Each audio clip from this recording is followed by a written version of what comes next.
série de mensagens acerca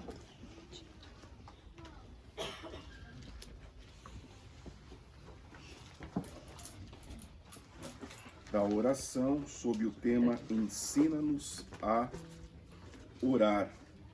Hoje é a nossa segunda reunião com a temática da oração dominical, a oração do Pai Nosso, o texto que diz: venha o teu reino, faça-se a tua vontade, assim na terra como no céu. Semana passada, aprendemos a introdução e o primeiro pedido a Deus da oração do Pai Nosso. Aprendemos que Deus é Pai, mas é Pai com a estrutura, com o conceito de Abba. Demonstramos a vocês que a reverência paterna na antiga aliança, no mundo o qual Jesus vivia, era tão profunda e intensa ao ponto de, lemos na semana passada o texto de Levíticos, que demonstrava que aquele que amaldiçoasse o seu pai ou a sua mãe, ele era morto, ele era executado pelo seu pecado. Isto faz com que um pai, no contexto judaico, não seja um pai do nosso contexto ocidental. O pai é o Abba, que tem que ser respeitado, reverenciado e cuja decisão é inquestionável. Mostrei a vocês o exemplo da discussão, do desentendimento entre Jacó e Esaú. Eles foram obrigados a aceitar a decisão de Isaac, porque Isaac não é só pai, Isaac é Abba. E se o Isaac é Abba, a decisão de Isaac prevalece, independente da vontade de Esaú, independente da vontade de Jacó. Esaú, sabendo disto, ele faz uma ameaça a Jacó, mas sabendo que ele precisa esperar que o Abba morra. Ele não pode tomar nenhuma decisão contra a decisão do Abba. E por isso ele vai dizer que o dia em que seu pai e a sua mãe morrerem, ele então vingaria o que Jacó havia feito com ele. Esta decisão de Isaac é porque na estrutura de uma família patriarcal judaica dos primeiros séculos, não se discute e não se questiona a decisão do Abba. Jamais você encontrará Isaac questionando por que Abraão quer sacrificá-lo.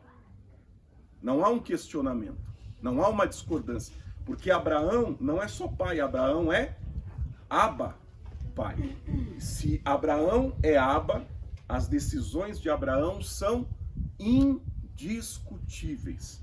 Por isso Isaac vai obedientemente aceitar ser oferecido em sacrifício.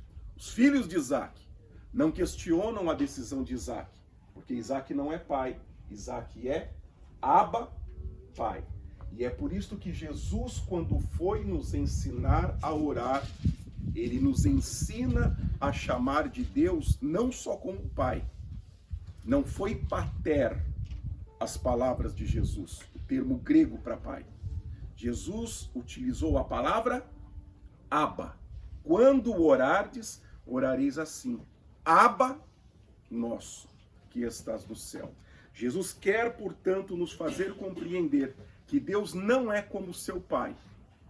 Não é como seu avô, o pai do seu pai. O seu pai é só pai. Ele é Abba, além de pai. Então, o seu diálogo com o pai não é só de um pai, é um pai que é Abba, a qual devemos a ele toda a obediência, reverência, devoção e respeito que se dispensa a um Abba. Explicamos também que este Abba não é seu. O Abba, dizia Jesus, é nosso. Nosso significa dizer, ele é Abba das pessoas que você gosta e ele é Abba das pessoas que você também não gosta. Isto significa, portanto, que quem toma as decisões dos litígios, dos desentendimentos entre os filhos, não são os filhos.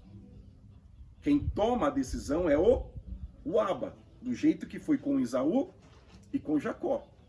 Quem decide os conflitos entre os filhos é o Abba. É o Abba que tem a palavra final. Então o que Jesus nos ensina é que nós devemos levar os nossos descontentamentos ao Abba. Ao Abba que é o quê? Nosso. E nos submetermos em obediência à decisão que o Abba tomar. Ainda que a decisão seja contrária, como foi a decisão tomada para Esaú. Esaú não fica contente com a decisão, mas Esaú tem que respeitar, aceitar e obedecer, porque é a decisão do Abba. A razão pela qual então Jesus nos ensinava a orar pelos nossos inimigos, a orar por aqueles que nos maldizem, não é a impunidade daquele que pratica o mal. Ele nos ensina uma estrutura familiar de Abba. Se os filhos, já que o Abba é nosso, estão em conflito e em desentendimento, isso tem que ser reportado a quem? Ao Abba. E não os filhos pleitearem os seus próprios interesses. Por isso, aquele que vos fizer mal, o que você deve fazer? Você deve comunicar ao Abba. E o Abba tomará as decisões que entender serem as justas decisões. E nós, como filhos deste Abba, respeitamos e reverenciamos a decisão que o Abba tomou a respeito do que sofremos. O Abba, então, que é nosso, ele não só é nosso. E então encerramos o sermão da semana passada dizendo, o Abba está onde? Nos céus. O Abba que está nos céus é o Abba que é reverenciado, glorificado, adorado no céu. E por isso ele tem que ser também reverenciado e adorado por você. Por isso, volto a dizer, ele não é como seu pai, que está morando com você na sua casa, que toma café com você, que almoça com você. Ele é seu pai. Mas Jesus diz, não esqueça, ele está nos altos e sublimes céus. Isto é uma ademoestação de reverência, de respeito e de temor, porque ele é seu pai. Mas não se esqueça que esse seu pai está nos céus. E nós encerramos lendo Apocalipse 5, demonstrando o que é o Abba nos céus. E lá, em Apocalipse 5, nós pudemos ver que todos reverenciam, adoram e glorificam. Os seres viventes, os anciãos, os anjos aos milhões e milhares, tudo que está sobre a terra, embaixo da terra e nos mares, todos reverenciam e glorificam o Abba. Todos devotam ao Abba reverência. É por isso que Jesus nos disse, não se esqueça que o seu Abba é este Abba. É este Abba adorado, glorificado e celebrado por todos. E se toda a criação o celebra, quanto mais você, que é o filho deste Abba, deve celebrá-lo. Hoje nós avançamos então para o segundo pedido a Deus. Disse a vocês também na semana passada que a oração do Pai Nosso tem uma estrutura de introdução, 3 pedidos a Deus, 3 pedidos pessoais, compondo 6 petições e uma introdução. Hoje iremos para o segundo pedido. O segundo pedido é: venha o teu reino.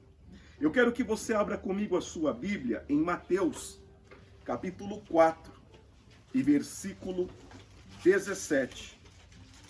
Eu vou ler hoje na versão Almeida, corrigida e revisada, fiel, Mateus capítulo 4, versículo 17, que diz assim: Desde então, começou Jesus a pregar e a dizer: arrependei-vos, porque é chegado o reino de Deus.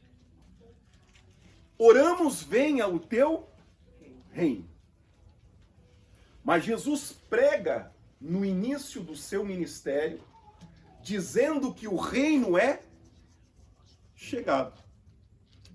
E então perguntamos: como orar para que o reino venha, se o Cristo afirma que o reino já veio? Então vamos entender isto. A oração que Jesus nos ensina não é para que venha um reino que ainda não veio. O reino de Deus veio entre os homens. E o reino de Deus estava personificado na pessoa do Cristo. Por isso que esta é a primeira pregação de Jesus: arrependei-vos, crede no Evangelho, porque o reino dos céus é chegado. Ou como está em Mateus 4,17, arrependei-vos, porque é chegado o reino dos céus. O reino dos céus é a personificação do Cristo.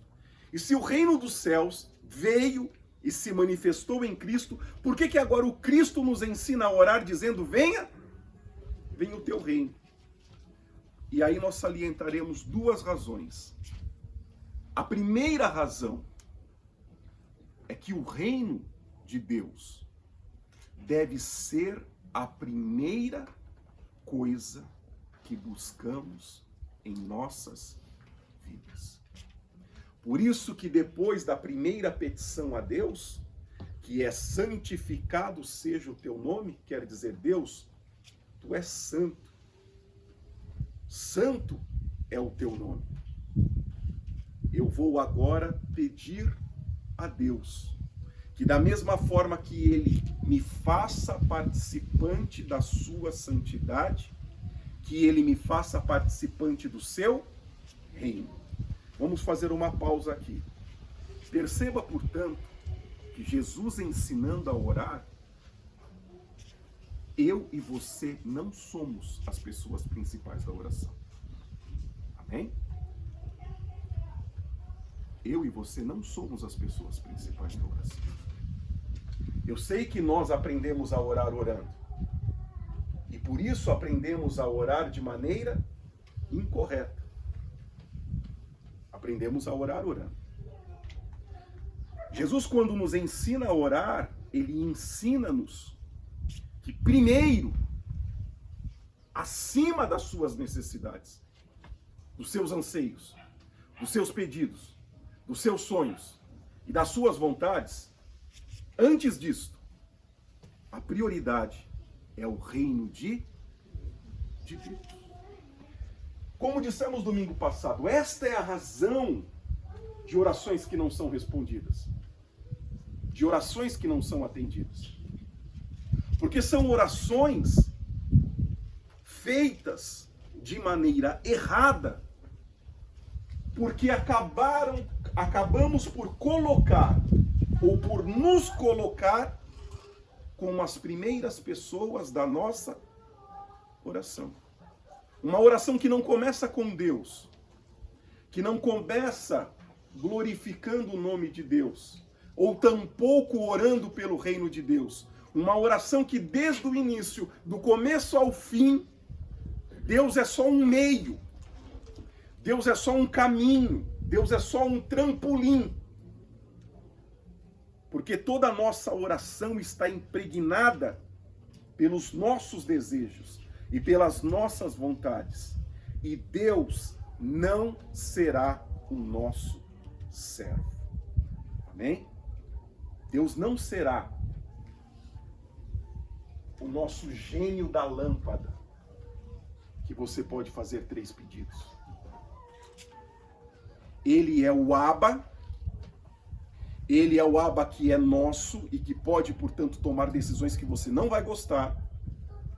Ele é o Abba que diz, não se esqueça, você está aqui, mas ele está nos céus. Ele é o Abba que está nos céus e que te diz, santo é o meu nome. A reverência ao se aproximar. Ele é o Abba que diz, antes de você vem o meu reino. Dissemos isto na semana passada porque, irmãos, nós precisamos sempre nos lembrar que o céu é assim. Todas as narrativas que temos, seja da antiga ou da nova aliança, de profetas que viram o céu, como Isaías, como Ezequiel, ou de textos de apóstolos que viram o céu, como João em Apocalipse, não há no céu espaço para uma outra pessoa para ser venerado, glorificado, dignificado, exaltado, celebrado do que Deus. É assim o céu. Se gostamos ou não disso, é uma outra coisa. O céu é assim. E se queremos ir para lá, começamos a aprender aqui nas nossas orações. É isso que Jesus está fazendo. Ele está nos ensinando como se fala com Deus nos céus. Afinal, a sua oração será: seja feita a tua vontade, assim na terra como... A sua oração é uma referência ao que é feito nos céus. Se a sua oração é uma referência do que é feita nos céus, ela tem que ter a formatação do céu. E na formatação do céu, apenas para que tenhamos ideia, há seres chamados de serafins que vivem só para glorificarem o nome do Senhor dia e noite. Amém? Só fazem isso da vida. Mais nada. Existem só para isso. Para voarem ao redor do trono e cantarem dia e noite. Santo, santo, santo é o Senhor dos exércitos. A sua glória enche os céus e enche a terra. Este é o céu. E Deus é assim. Se queremos nos relacionar com este Deus, o caminho não é você chegando com as suas demandas. Não é esse o caminho. Não é assim que os serafins fazem. Não é assim que querubins, que anjos fazem. Não é este o caminho. Você chegar com as suas demandas, com a sua necessidade e com o que você quer, onde você e você é a única pessoa que importa na sua oração. Vamos ler na Bíblia o que Deus pensa disto? Abra comigo a sua Bíblia em Tiago, capítulo 4. Essa é uma palavra muito dura, mas é uma palavra verdadeira. E uma palavra verdadeira que nós, nesta manhã, precisamos ouvir. Tiago, capítulo 4.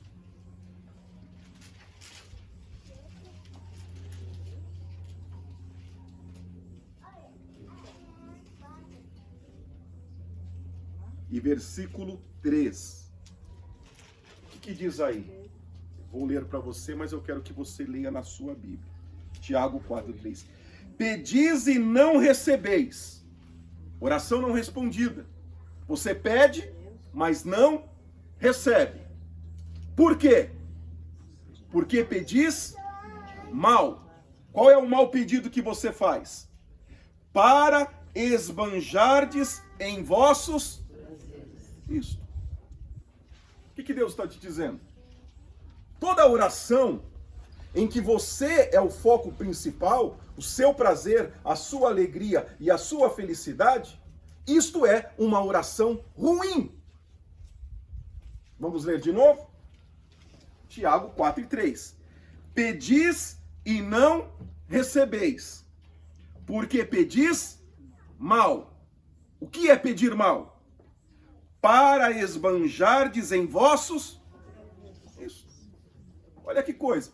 O que você pensava numa oração que era legítimo, orar a Deus para o seu bem-estar. A Bíblia vem e te encontra e te diz, pede assim que você não recebe. Faça assim que eu não atendo. E por que Deus não atende? É o que estamos dizendo. Deus não é o nosso servo. Não é o nosso servo. Deus não é o nosso gênio da lâmpada. E quando Jesus nos ensina a orar, então ele te ensina que primeiro é o reino de Deus. Primeiro, respeite o Abba. Submeta-se à autoridade do Abba. Reverencie o Abba, não como seu pai, mas como aquele que habita nos céus. E ore, em primeiro lugar, para o reino dele e pelo o reino dele. Em outras palavras, irmãos, de maneira mais clara, primeiro mostre que você é servo. Amém? Primeiro mostre que você é servo. Por isso que de 6 pedidos, os 3 primeiros não é para você. Os 3 primeiros são para Deus.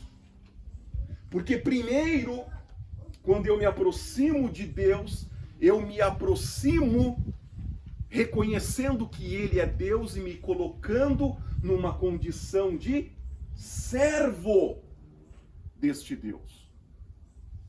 E por isto, antes de ouvir as minhas demandas, as minhas necessidades, o que eu quero, primeiro Ele quer que eu ore glorificando a Ele, e primeiro ore pedindo o reino dele. Agora perceba, irmãos, que isso aqui não foi escrito a semana passada. Amém? Talvez você está ouvindo a primeira vez, mas eu te garanto, não foi escrito a semana passada. Né? Antes do que qualquer um de nós nascêssemos, já era assim.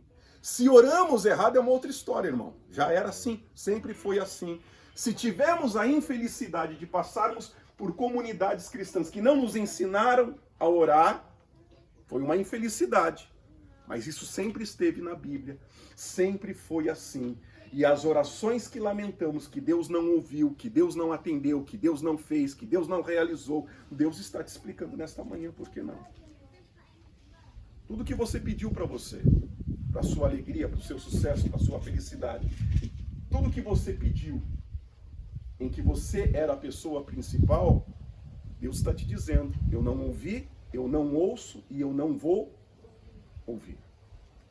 Eu não ouvi, eu não ouço e eu não vou ouvir a orações futuras que forem feitas assim. Porque antes de você é o reino de Deus. E aí nós temos então uma passagem que bem conhecemos, Mateus capítulo 6 e versículo 33. Jesus ensinando diz, mas buscai em primeiro lugar o quê? O reino de Deus. O que Jesus está ensinando na oração é aquilo que ele prega. O que ele está ensinando na oração é aquilo que ele fala. Ora, se o reino de Deus vem primeiro, é porque o reino de Deus tem que ser buscado em primeiro lugar. E quando nós mudamos estas ordens, Deus já está nos dizendo, eu não participo. Agora preste atenção numa coisa que eu vou te falar, irmão. Porque talvez você possa, não agora ou em algum momento, pensar assim. Ah, pastor, mas assim é muito difícil. Mas aí tem o milagre que eu ouvi da irmã fulana, do irmão Beltrano. E aí é uma escolha que você faz. Se você quer acreditar em milagre e não na Bíblia, fique à vontade. Volto a repetir o que sempre disse. O Brasil é o país do João de Deus, que fazia quantos milagres, irmãos? Se você nunca acompanhou, chega em casa, entra no YouTube, coloca lá Milagres de João de Deus, fantástico. Passou no Fantástico várias vezes. Quanta gente curada, gente que andou, atores da Globo, dando testemunho, que foram curados pelo João de Deus. Que de Deus não tinha o quê? Nada. Mas receberam o quê? Milagres. Centenas, milhares de milagres. Pessoas conhecidas da televisão, testemunhando do milagre do João de Deus. Se a sua fé quer ser esta fé, que ao invés de crer na palavra, prefere crer nos milagres, fique à vontade, irmão. Eu creio em uma única coisa. Na verdade do Evangelho. Amém?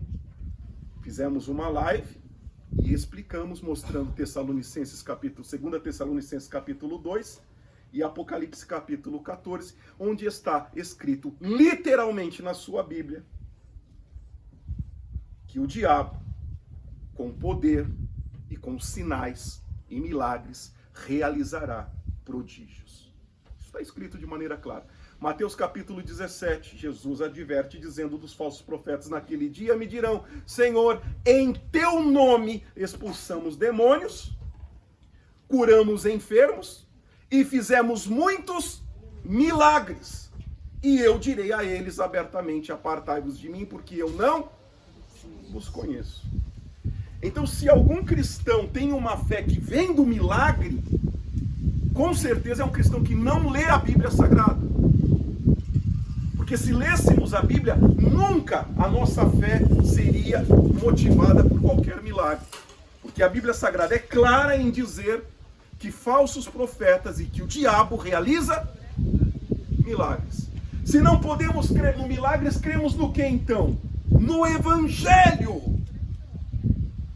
Por isto ele era o verbo de Deus, a palavra de Deus que se fez carne. É por isto. E quando lemos, portanto, no Evangelho, observamos então que a oração pautada em meu prazer e em minha felicidade é um pedido mau. É um pedido em que pede e não recebe. Amém? É o que está escrito. Eu devo então buscar em primeiro lugar o reino de Deus. Porque é isso que os salvos fazem. E eu vou encerrar esta primeira parte lendo com você Apocalipse, capítulo 22 e versículo 20. O penúltimo versículo da Bíblia Sagrada. Penúltimo versículo da Bíblia Sagrada. Que diz assim, Apocalipse 22 e 20. Aquele que testifica estas coisas diz: certamente cedo venho. Amém. Qual é a oração que se faz? Ora, vem, Senhor Jesus. É isto que significa: venha o teu reino. Teu reino é isso. O teu reino é uma oração que clama pela redenção, pela consumação da redenção da criação. Venha o teu reino é uma oração que ora pedindo ao esposo que volte, pedindo ao Cristo que retorne. Quando oramos dizendo venha o teu reino, estamos orando Apocalipse capítulo 22 e versículo 20. Ora, vem, Senhor. Ora, vem, Senhor Jesus. Esta é a oração. A oração daquele que anseia pelo reino de Deus, porque anseia pela consumação plena da obra da redenção. E por isso ele ora dizendo: venha o teu reino, retorna, Senhor, venha para a tua esposa, venha completar a tua obra de redenção. E sem dúvida, irmão, isso é mais importante do que a sua porta de trabalho. Isso é muito mais importante do que a sua saúde, a cura da sua enfermidade, seja o que for. Nada se compara com a grandeza da volta de Jesus Cristo, o Senhor. É por isso que vem primeiro. É por isso que na oração vem primeiro o reino de Deus. É por isso que primeiro vem isto. Primeiro Jesus dizia: vem o teu reino. Segundo pedido, terceiro pedido para Deus: seja feita a tua vontade. Você percebe? Você ficou mais para trás. Entende? Você ficou mais para trás. Seja feita a tua vontade. Como? De maneira inquestionável. Inquestionável. Total e absoluta. Seja feita a tua vontade aqui na terra com a mesma obediência e reverência que os anjos te obedecem e te reverenciam no céu. Já viu o anjo Gabriel discordando de Deus? Ou pedindo: vai lá, Gabriel, fala com Daniel, daqui a pouco eu vou. Pode ser amanhã, estou ocupado hoje. Agora não dá para ir. O senhor acha que é melhor mesmo? O senhor acha que é melhor agora? Será que não é melhor esperar um pouco mais? Você já viu Miguel questionando Deus? Vai lá, Miguel. Ah, Senhor, não é melhor a gente esperar um pouco? Por que você faz isso com Deus, então? Por que você faz isso com Deus? Quem te autorizou a fazer isso com Deus? Quem te autorizou a orar assim para Deus? Não foi com Jesus que você aprendeu isso. Com Jesus você teria aprendido a orar dizendo: faça a tua de maneira inquestionável, Senhor. Inquestionável, total e absoluta. Mas se você tem o hábito de argumentar com Deus, de questionar a Deus, essa oração você não aprendeu com Jesus. Amém? Você aprendeu com o testemunho que você ouviu, com a história que contaram numa pregação, ouvindo alguém orar, mas você não aprendeu nem com a Bíblia e nem com Jesus. Porque se nós desde o início tivéssemos aprendido a orar com Jesus, nunca teríamos feito uma oração a Deus dizendo: Deus, por quê? Por que o quê?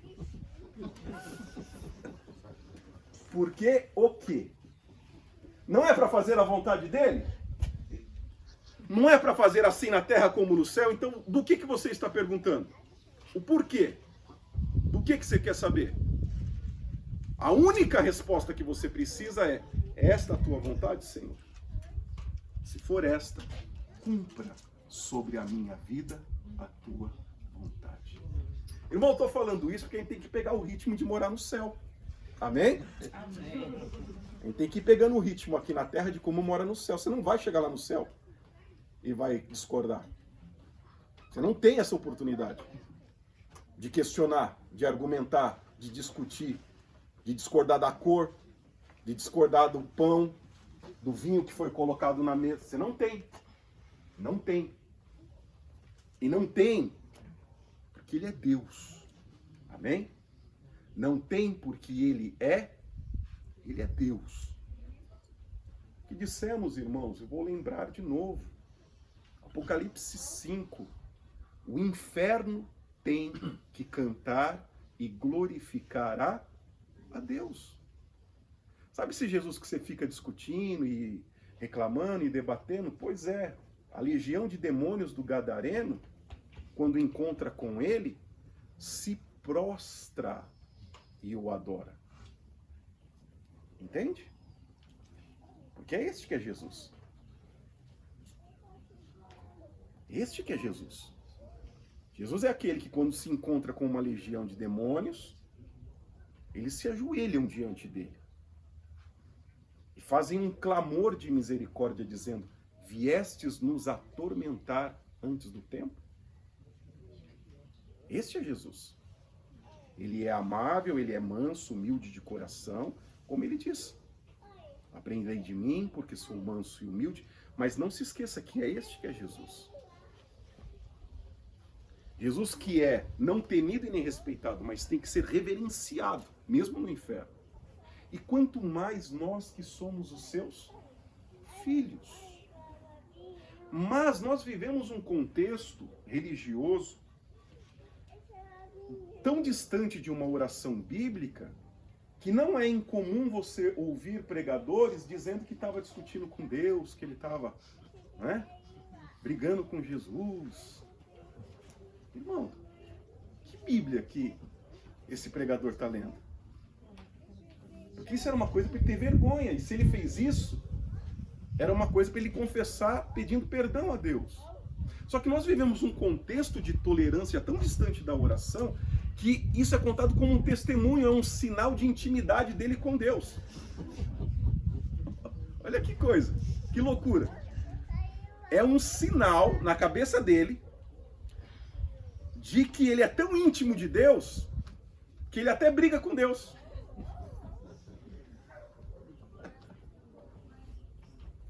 Então, efetivamente, pessoas que fazem isso, que pode ser profeta, que pode ser pregador, apóstolo, sei o que for, ele não conhece o que é. Ele não foi ensinado a orar biblicamente. Porque a oração da Bíblia é: faça a tua vontade. E faça a tua vontade assim na terra como no céu. E Jesus ensinou assim porque ele era assim, irmão. Ele era assim. Ou nos esquecemos da oração mais crucial que ele faz no Getsêmani? Ou será que nós nos esquecemos da palavra dele no momento da oração do Getsêmani? Pai, se possível, afaste de mim este cálice, mas não seja feita a minha, mas a tua vontade. Se Jesus ora assim, e é assim que ele ora, como podemos querer orar de uma maneira diferente?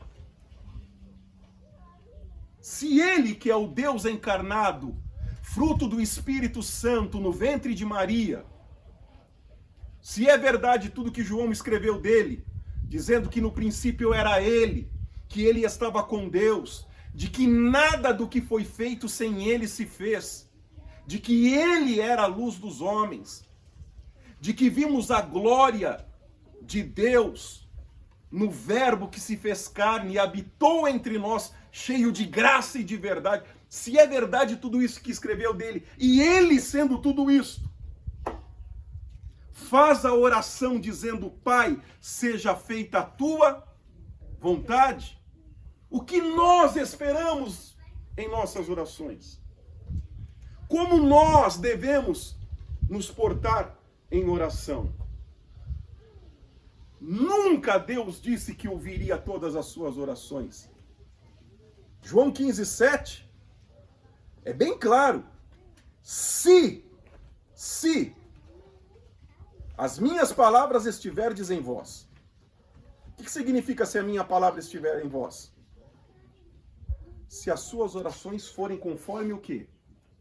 A Bíblia Sagrada. Se você orar como ensina a Bíblia, se as minhas palavras estiverdes em vós e vós estiverdes em mim, pedireis o quê? Tudo o que quiserdes e vos será feito. Porque tudo o que você pedir é o quê?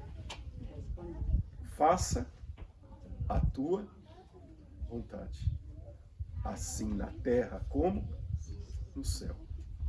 Isto significa dizer: nunca pedirei nada que Deus não queira fazer. É por isso que tudo que eu pedir será o quê? Feito, porque o meu tudo é só aquilo que Ele quer. É só o que Ele, como Deus, quer. Porque Para que a palavra dele esteja em mim, eu tenho que orar conforme a Bíblia, dizendo: seja feita a tua vontade sobre tudo que eu lhe pedir. E faça, Senhor, a tua vontade de maneira absoluta e de maneira inquestionável. Faça a tua vontade. Se tínhamos a ilusão de que bastava ter fé e o que você quisesse pedir para Deus, Deus faria, eu só te peço, me mostra isso na Bíblia. Amém? Porque senão é o conto do João de Deus, irmão. Tem milagre, tem testemunho, do jeito que tinha lá no centro do João de Deus, só não tem o quê? Verdade da Bíblia, porque as coisas não são assim. Não é que você tendo fé vai pedir o que você quer, você vai pedir o que você quiser, desde que Deus queira fazer. Amém? Porque nada que você quer e que Deus não queira, você quer que Ele faça. Porque você, antes de fazer os seus 3 pedidos, você tem 3 a Deus, e um dos 3 a Deus é: faça a tua vontade. Porque agora a oração que eu vou fazer do pão nosso, do perdão pelos meus pecados, e que o Senhor me livre do mal, esses meus 3 pedidos é debaixo da tua vontade. Da tua vontade, assim na terra como no céu. E veja que coisa, e você pensava que a oração do Pai Nosso não tinha nada para te ensinar. Venha o teu reino, seja feita a tua vontade, assim na terra como no céu. Abra comigo a sua Bíblia, vamos ler 2 versículos, Hebreus 5, 7 e 8. O que é esta oração? Isto é algo que nós não queremos, não gostamos, mas que Jesus se submeteu, e Jesus agora nos ensina a nos submeter também. Isso é chamado de obediência. Hebreus capítulo 5, versículo 7. Diz assim: o qual, nos dias da sua carne, oferecendo com grande clamor e lágrimas, orações e súplicas, ao que podia livrar da morte. É a oração do Getsemane, é a oração da cruz, do cálice. Foi ouvido no quê? No que ele queria? Não, foi ouvido naquilo que ele temia. Versículo 8. Ainda que era filho, aprendeu o quê? Ainda que ele era o filho de Deus, aprendeu o quê? A obediência. Amém? A obediência. Quando Jesus então nos ensina a orar como ele ensinou, Jesus nos ensina porque precisamos aprender o quê? A obediência. Pode clamar, inclusive com lágrima. Pode chorar. A irmã Cris diz, não vai adiantar nada, não vai adiantar. Pode chorar. Não é? Como diz o ditado popular, o choro é livre. Pode chorar. Chore à vontade, irmão. Pode clamar, pode suplicar, faça o que quiser. E no final da história, Deus vai te ensinar o caminho da obediência. Amém? O caminho da obediência. Vamos ler o último texto, Filipenses 2 e versículo 8. E achando na forma de homem, Filipenses capítulo 2 e versículo 8.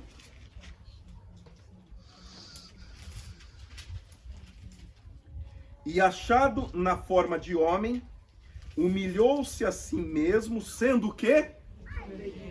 Obediente até a morte e morte de cruz.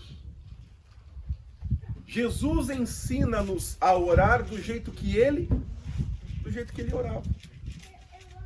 Jesus coloca nas orações, ao nos ensinar, verdades que ele praticava, que ele vivia, para que nós aprendêssemos a ser obedientes como ele era obediente. Quando oramos, então, dizendo, venha o teu reino e seja feita a tua vontade, eu estou me colocando em condição de obediência. E pensemos, irmãos, se Deus fez Jesus obedecer, você acha que ele vai fazer o que com você? Pensa um pouco. Se Jesus chorou, está escrito aí em Hebreus 5:7, chorou, clamou, com súplica, com oração, e foi levado à obediência, o que você acha que Deus vai fazer com você? Pode colocar dinheiro no envelope, pode ir no monte, pode fazer promessa, faz o que você quiser, vai na campanha, vai na igreja que você quiser, vai onde você quiser. Se é verdade o que está escrito na Bíblia, Deus vai te conduzir sempre a obediência. Eu vou dar um testemunho para nós encerrarmos no que diz respeito à questão da obediência. Eu vinha há algumas semanas não, mais de um mês conversando com a Natália, dizendo que após o período da quarentena, após esse período de pandemia, em que nós entendemos perfeitamente a ausência dos nossos irmãos, após este período, eu iria disciplinar com mais rigidez a frequência daqueles que são membros da igreja. Porque, evidentemente, para mim como pastor, este é o caminho mais fácil. De que tenhamos os que estão. Porque os que não estão, estão para dar trabalho. Então, é o caminho mais fácil para mim como pastor. Ter os que estão. Porque aqueles que não estão ficam para dar o quê? Trabalho. Por que ficam para dar trabalho? Porque terão as demandas e as necessidades que qualquer membro tem. E precisaremos atendê-los como atendemos a qualquer membro. Mas eles não estão com a igreja. Entende? Eles não estão, por isso que eu digo dar trabalho. Porque eles precisam ser atendidos como qualquer membro, eles precisam ser acolhidos como qualquer membro, eles precisam ser atendidos quando precisarem como qualquer membro, mas eles não estão com a igreja está com eles, mas eles não estão com a igreja. E é evidente que isto não é nem um pouco interessante para um pastor. Eu estar com alguém que não está comigo, porque quando estamos com alguém que não está conosco, há só uma via, que é o dar. Mas não existe a via de receber. Afinal, aquela pessoa não está com você. E é evidente que o caminho mais fácil, então, é dificultar o trânsito daquele que não está. E dificultar o trânsito daquele que não está na vivência da igreja, para que ele decida ou fica ou sai, né? Fazendo uma ilustração. O pior lugar para você ficar é na porta. Porque você não entra, não sai e atrapalha quem está entrando. Né? E há pessoas que, nesse caso, você pensa, eu tenho que dar um empurrãozinho para ele. Que ele está tanto tempo na porta, né? Ele não entra e não sai. Atrapalha quem entra, atrapalha quem sai. Então que eu tenho que dar um empurrãozinho para ele, falar, filho, ou você entra ou você sai, só não pode ficar na porta. Porque aí você dificulta o meu trânsito, o trânsito dos outros, o trânsito de todo mundo. E por causa disso eu tinha falado então alguns meses com a Natália, falou, vamos esperar passar tudo isso, regularizar, e depois que regularizar, eu vou gradativamente intensificando para a gente dar esse empurrãozinho no povo que fica na porta, ou vai ou sai, ou vai ou sai, porque isso facilita o meu trabalho como pastor. Porém, orando a Deus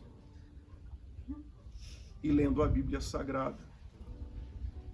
Deus me fala de uma maneira bem clara um não. E por que um não aquilo que ia facilitar para mim? E por que um não aquilo que seria muito mais prático para mim? Quando eu leio então a parábola do joio e do trigo, eu vejo que o Senhor do campo quer que deixe o trigo, o joio, no meio do trigo. Os seus servos, e eu me incluo entre estes servos do campo, dizem para o Senhor: Senhor, quer que tiremos o joio? Era esta a minha oração. Deixa eu tirar o joio, Deus. Deixa eu empurrar o joio, ele fica na porta, deixa eu tirar. A resposta do Senhor na parábola é: não, não tire o joio.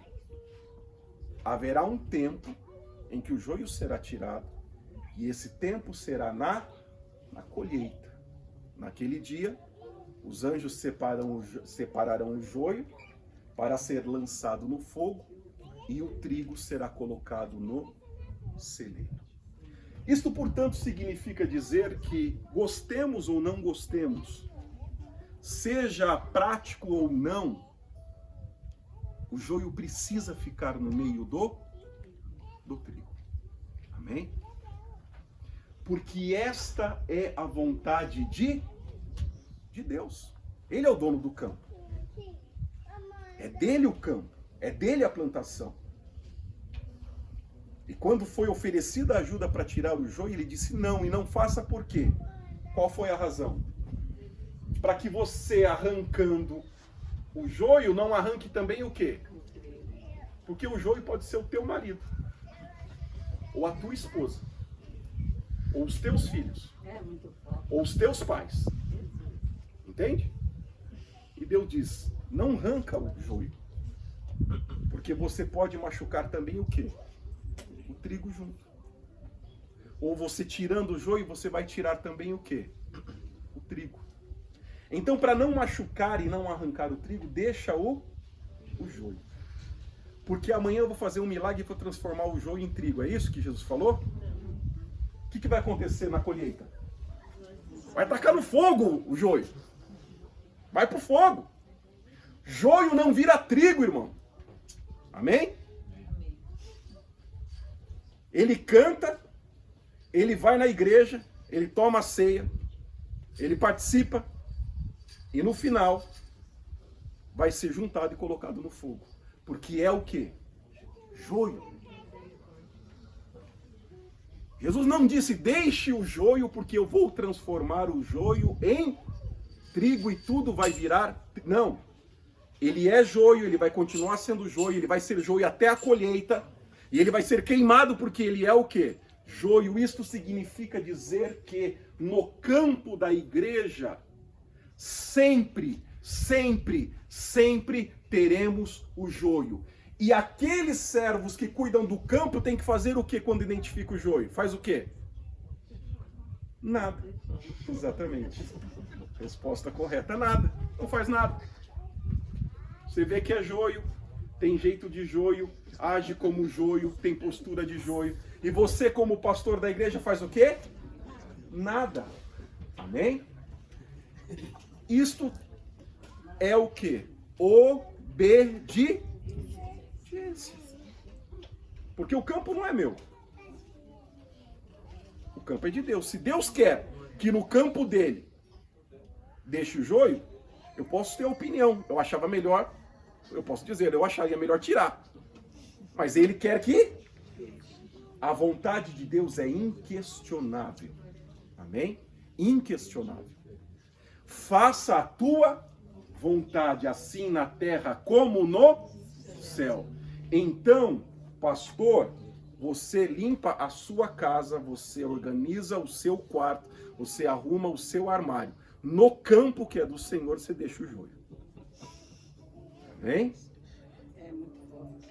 No campo que não é seu, que é do Senhor, no campo dele, você deixa o joio. Na sua vida, você faz o que você quiser, Você não gosta de ter coisa velha, quer jogar fora em casa, não gosta de ter nada que não usa, quer jogar fora, quer deixar tudo. Seja o que for, tenha os seus toques, os seus transtornos obsessivos compulsivos. No campo do Senhor, não. No campo do Senhor, deixa o joio vai ficar. Ele vai ficar 30 anos com você na igreja, vai ficar 40 anos com você na igreja. Talvez você morra e ele continue lá. Mas o joio tem que ficar. E nós, como igreja, temos que aprender a conviver com o joio. Amém? Porque essa não é só uma árdua tarefa para mim, é para você também, que você tem que conviver com ele dentro do campo do Senhor. Então, todo pastor que quer limpar o campo do Senhor, limpa o campo em desobediência. Amém? Dos 12, um era o diabo. Não é isso que Jesus falou para Judas? Há um entre vós que é um diabo. Tira? Não. Deixa lá. Amém?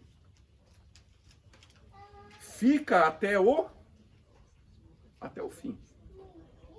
Não tira o joio. Fica lá. Por que que fica, irmão? Simplesmente porque Deus quer e ponto final. Amém? Isto que eu estou dizendo a você. Obediência.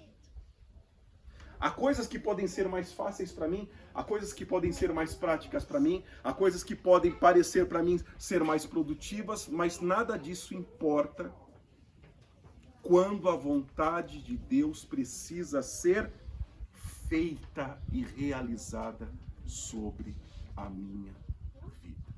E isto, portanto, significa que pastorear uma igreja, biblicamente, é não mexer no joio. Respeitar a vontade do Senhor, que Ele quer fazer a separação. Ele, no dia da colheita. Ele vai fazer a separação. Isso não é uma atividade do servo do campo. Isso é uma atividade do dono do campo. A mim, como servo, cabe obedecer e saber que eu precisarei conviver sempre com o joio. Nós, como membros da igreja e como trigos, precisaremos aprender que sempre conviveremos com o joio em nossa igreja, na ceia, nas atividades que realizamos, sempre. Não nutramos o romantismo de que o joio vai virar. Não vai virar, ele vai ser sempre joio. Amém? Porque o joio é aquele que, ouvindo a mensagem do Evangelho, não converte o seu coração. Por isso que ele vai ser sempre joio. Porque ele é cego, ele está morto, ele não ouve a mensagem do Evangelho. Ele pode ouvir pregação por 10 anos, por 15 anos. Ele é cego, ele é surdo. Ele não vê, ele não ouve, ele não entende. E ele vai permanecer ali. Você conhece alguém que faz 10 anos que dá trabalho na igreja por onde você conhece? Ele é crente desde que nasceu e atribuloso a vida toda. Desde pequeno você conhece aquela pessoa, ele dá trabalho. Dava trabalho no grupo das crianças, nos adolescentes, deu trabalho nos jovens. Casou, dá trabalho para a esposa. Se ele canta no coral, dá trabalho para o regente. Se ele toca na banda, dá problema. Faz o que, irmão? Nada, irmão. Deixa o joio lá, irmão. Isso é obediência. E quando eu digo a você, precisamos obedecer, é isto. Faça a tua vontade. E o que eu vou fazer depois, então, que passar a pandemia, a quarentena? Nada. Falei para a Natália, falei, olha, esquece o aviso que eu ia dar na ceia, esquece. Não vou fazer nada, nem agora, nem depois, e nem depois, e nem depois. Porque Deus falou comigo claramente, não coloca a mão no joio. O campo é meu, e eu não quero que tire, Eu não quero que machuque o trigo, então deixa o joio, conviva com o joio. Pode fazer igual Jesus, pode chorar, pode se lamentar, pode clamar com súplica e lágrima, e no final precisa entrar pelo caminho da obediência. Vamos nos colocar em pé. E nesta oração que iremos fazer, eu quero que você pense em como devemos orar a Deus. Deus ouve a nossa oração. Deus ouve as nossas necessidades. Deus nos abençoa. Mas primeiro é Deus. Amém? Primeiro é Deus. Primeiro é glorificá-lo pela sua santidade. Primeiro é orar pela redenção, pela sua volta, pela consumação da sua vontade. Primeiro é dizer: Senhor, faça sempre a tua vontade. E posso te dar um conselho, irmão? Não ore diferente, porque não vai adiantar nada. Amém? Não tente fazer diferente, porque Deus simplesmente não faz. Lemos lá em Tiago 4. Pedis e não recebeis, porque pedis mal. Pedis para esbanjar em vossos prazeres. Deus ouve a oração, mas a oração daquele que em primeiro lugar aprendeu com Jesus, que é Deus. Então Deus nesta manhã pode operar milagres? Claro que sim. Deus nesta manhã pode abrir portas de emprego? Pode. Pode curar enfermidades? Pode. Mas primeiro é o reino de Deus. Primeiro é reverenciar o Abba. Primeiro é glorificá-lo pela sua santidade. Primeiro é colocar-se como servo, porque é assim que é feito nos céus. É assim que os anjos se relacionam com Deus. E se nós queremos ir para o céu, precisamos começar a aprender que a vida no céu é assim e será assim eternamente. Estar no céu é eternamente dizer: seja feita a tua vontade. É eternamente dizer: seja feita a tua vontade. E nisso se revela o coração convertido. Porque somente um coração iluminado pelo Espírito Santo sentirá prazer em ver a realização da vontade de Deus. Vou repetir isso para você. Nisso demonstra a conversão de um coração.